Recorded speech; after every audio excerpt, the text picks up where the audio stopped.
জান্নাতের 8টা দরওয়াজা, সব দরজা দিয়া ডাকবে, আসো জান্নাতের হুর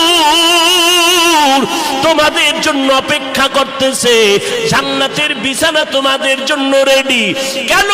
সূর্যের গরম যেন না লাগে, কারণ সূর্যের গরম লাগলে মাথার মগজগুলো টাস টাস করে ফেটে যাবে, একটা সেকেন্ডের আযাব সইতে পারবা না। আসো, কোনো হিসাব নাই, জান্নাতের 8টা দরজা খোলা, অপরদিকে জাহান্নামের আওয়াজ। জাহান্নাম বলবে, ও দয়ার মালিক,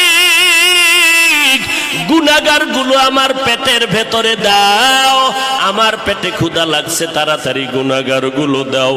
হাঁটতে হাঁটতে হাঁটতে হাঁটতে আমার নবী পাথরওয়ালা জমিন পারাইয়া তায়েফের ময়দানের কিনারায় দাঁড়ায় কয়, তোরা আমারে চিনোনি, আমি মক্কার মুহাম্মদ, আমি এক আল্লাহর দাওয়াত দিয়ে আসছি, গ্রহণ করো।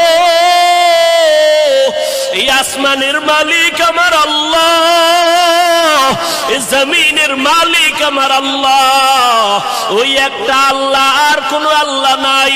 ওই আসমানের মালিকের পক্ষ থেকে আসছি, কবুল করে নাও। তায়েফের বেঈমানেরা কয়, এটা তো সেই মুহাম্মদ মক্কার পাগল।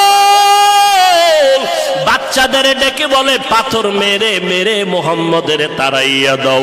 যেই নবীর শরীরের মধ্যে মশা মাছি পড়া হারাম, মেঘের খণ্ড ছায়া দেয়, আমার নবী যেন কষ্ট না পায়, ওই শরীরের মধ্যে কাফেরের গোলামেরা এমন বৃষ্টির মতো পাথর মারতেছে, পাথর পরে পরে নবীর শরীর থেকে রক্ত প্রবাহিত হইয়া জুতা আটকাইয়া গেল।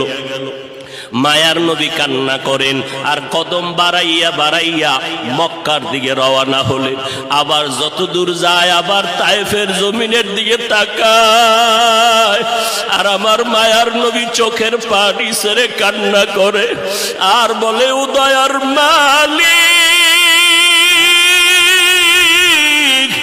তুমি একটু এদের দিলে রহম দাও। আল্লাহ সাথে সাথে জিবরাইলের পাঠায় দিয়া কয়, জিবরাইল, আমি আমার নবীর কান্না সইতে পারি না, যাও যাও। মুসা নবী আমার আশিক, ঈসা নবী আমার আশিক, ইব্রাহিম আমার আশিক, আর আমি আল্লাহ নিজে মুহাম্মদের আশিক, আমার নবীর কান্না সইতে পারি না, জলদি করে যাও রে জিবরাইল। নবীর অনুমতি নিয়া তায়েফের জমিন উল্টাইয়া তায়েফের মানুষগুলো ধ্বংস করে দাও। জিবরাইল আমিন আইসা আমার নবীরে যখন বললেন, নবী বলে, খবরদার ও ভাই জিবরাইল, এই তায়েফের মানুষগুলোকে তুমি মারবা না রে ভাই, কারণ আমি দুনিয়াতে আসছি রহমাতুল লিল আলামিন। আজকে ওরা আমাকে চিনে না, এই জন্য আমারে পাথর মেরে তাড়ায় দেয়। ওরা যদি জানতো আমি মুহাম্মদকে, ওরা তো জানেন আমি মুহাম্মদের বাবা নাই, ওরা জানেন আমি মুহাম্মদের মা নাই, আমি মুহাম্মদ বড় অসহায়।